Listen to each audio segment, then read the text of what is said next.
Bugun biz sizlar bilan jarima ballari haqida gaplashamiz. Endilikda harakat tezligini oshirgan shaxslar uchun jarima ballari quyidagicha bo'ladi. Haydovchiga belgilangan harakat tezligini 20 km/soatdan oshirganligi uchun 0.5 ball. Haydovchiga berilgan harakat tezligini 20 km/soatdan ko'p, 40 km/soatdan ko'p bo'lmaganligi uchun 1 ball.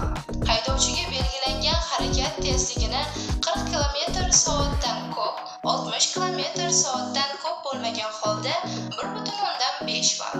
Haydovchiga belgilangan harakat tezligini 60 km/soatdan ko'p, 80 km/soatdan ko'p bo'lmagan holda 2 ball jarima ballari tayinlandi. Xo'sh, siz ushbu qarorga qanday qaraysiz? Izohlarda fikringizni kutib qolamiz. Sizlar bilan birga men Abdi va Sevich bo'ldik. Kanalimizni kuzatishni